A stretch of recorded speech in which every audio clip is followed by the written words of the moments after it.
And some 15 years before independence, 10 Kenyan girls drawn from all corners of the country were enrolled in Kenya's first ever high school for African girls.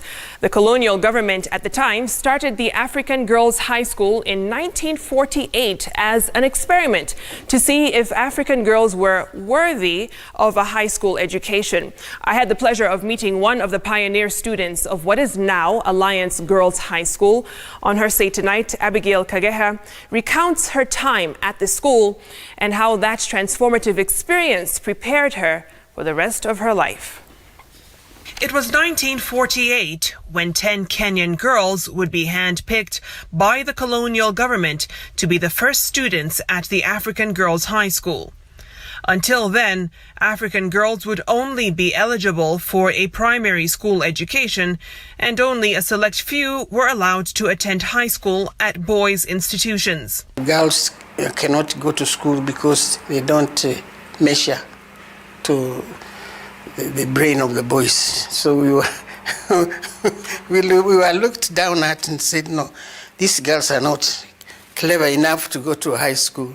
That's what it was. Most girls who wanted to go to school could not go because they were being discouraged, first by the parents, and then by the community. That was the backdrop against which a young Abigail Kageha would find herself.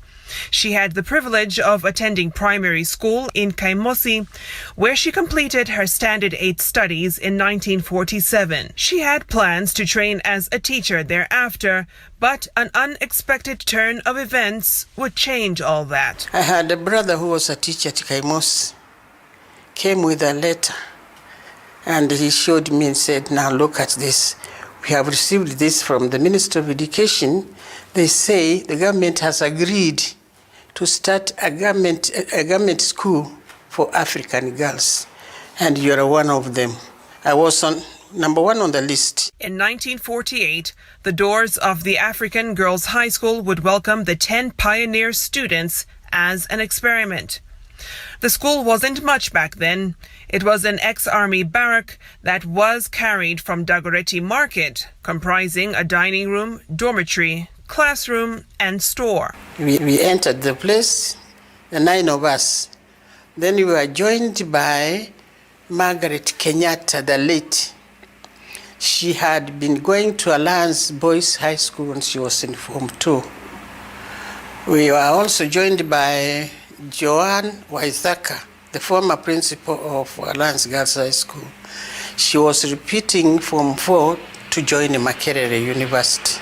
By 1950, the school's enrollment grew to 27 girls and has since seen notable alumni walk its halls, including former First Lady Lucy Kibaki, Kitui Governor Charity Ngilu, First woman judge of the High Court and Court of Appeal Lady Justice Effie Owor, and the first woman cabinet minister Honorable Nyiva Mwendwa, among others. The beginning wasn't easy, but Abigail says she wouldn't trade the experience for anything. We would wake up very early in the morning singing songs and carrying pangas to go and cut grass ourselves. Because we were under colonial rule and we were being told you can't wear shoes because African girls don't wear shoes.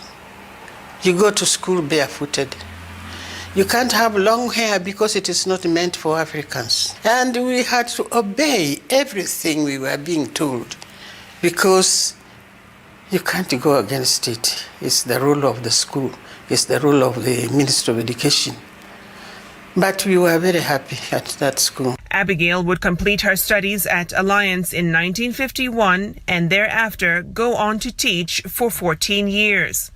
After which she joined the Ministry of Education as a personnel officer. She's had quite a fulfilling career in the education sector, having sat on 11 school boards, among other accomplishments. She may have slowed down now at the age of 88, but she keeps her mind moving and enjoys the company of her husband, respected educationist Philemona Indire, who is actually the first African professor of education in Kenya. Abigail's legacy and that of the pioneering girls is still evident at Alliance Girls High School, that at 70 years strong continues to produce some of the country's best and brightest.